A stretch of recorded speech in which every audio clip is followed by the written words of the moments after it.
ایک سوال آیا کہ قضا نمازوں کا حساب کس طرح لگایا جائے گا اور ان قضا نمازوں کو ادا کرنے کا طریقہ کیا ہے۔ بڑی توجہ کے ساتھ آپ نے سننا ہے۔ سب سے پہلی بات کہ کون سی نمازوں کی قضا پڑھی جائے گی، تو یاد رہے کہ فرضوں اور وطروں کی آپ نے قضا پڑھنی ہے، یعنی فجر کے 2 فرض، ظہر کے 4، عصر کے 4، مغرب کے 3، عشاء کے 4 فرض اور عشاء کے 3 وطر، ان کی آپ نے قضا پڑھنی ہے۔ اور ان قضا نمازوں میں آپ نے نیت کیا کرنی ہے۔ مثلا آپ فجر کی قضا نمازیں ادا کر رہے ہیں تو آپ نے نیت یہ کرنی ہے کہ فجر جو میری سب سے پہلی قضا ہوئی یا جو سب سے آخر میں قضا ہوئی وہ ادا کر رہا ہوں، تو جو آپ ادا کرتے چلے جائیں گے اگلی نماز وہ سب سے پہلی یا سب سے آخری کہلائے گی۔ اب ان کو ادا کرنے کا طریقہ کیا ہے؟ ویسے تو عام نمازوں کی ہی طرح ان کو ادا کیا جائے گا، لیکن کچھ تخفیفات ہیں کہ جن کی نمازیں بہت زیادہ قضا ہوں وہ کس طرح ادا کریں گے۔ جس طرح عام نماز میں ہم رکوع اور سجدے میں 3 بار تسبیح پڑھتے ہیں، لیکن جب آپ قضا نماز پڑھ رہے ہیں تو آپ کے لیے یہ رخصت ہے کہ آپ ایک بار بھی تسبیح پڑھ سکتے ہیں، لیکن ضروری یہ ہے کہ آپ رکوع یا سجدے میں جا کر تسبیح شروع کریں گے، مکمل ہونے کے بعد آپ نے اس سے اٹھنا ہے۔ دوسری تخفیف یہ ہے کہ جس طرح نماز کے آخری قعدے میں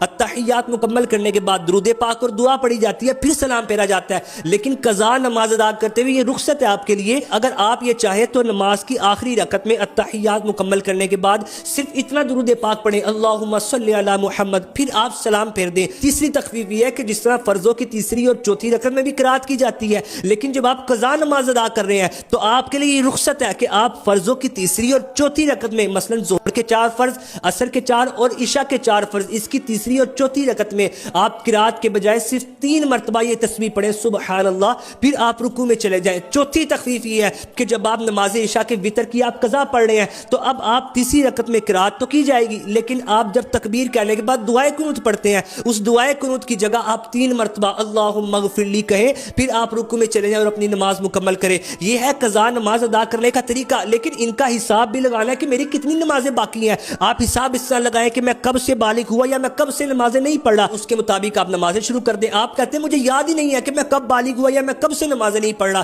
تو اس کا آسان طریقہ یہ ہے کہ آپ اپنے ذہن غالب کے مطابق جہاں ذہن جمتا ہے کہ میں اتنی عمر میں بالغ ہوا یا میں اتنی عمر سے نمازیں نہیں پڑھ رہا، اس کے مطابق آپ نمازیں شروع کر دیں۔ آپ کہتے ہیں مجھے یاد ہی نہیں آ رہا یا ذہن ہی نہیں جم رہا کہ میں کب سے نمازیں نہیں پڑھ رہا، پھر آپ نے کرنا یہ ہے کہ جو لڑکا ہے وہ 12 سال کی عمر سے، جو لڑکی ہے وہ احتیاطاً 9 سال کی عمر سے اپنی نمازوں کا حساب لگائے اور نمازیں مکمل کریں۔ آپ اس طرح کریں کہ پہلے فجر کی نمازیں، پھر ظہر کی، پھر عصر کی، پھر بقیہ آپ نمازیں ادا کریں، یا جس طرح آپ کہتے ہیں کہ ہر نماز کے ساتھ میں اپنی ایک قضا نماز پڑھنا چاہتا ہوں وہ بھی ٹھیک ہے۔ ان قضا نمازوں کا طریقہ اور حساب کس طرح لگایا جائے گا، اس کلپ کو آپ نے اپنے تک نہیں رکھنا بلکہ اس کو لوگوں میں بھی شیئر کریں۔ اگر کوئی شخص قضا نمازیں پڑھنا شروع کر دیتا ہے اور اس کی مکمل ہو جاتی ہے، یقین مانے بہت بڑا ثواب کا کام ہے۔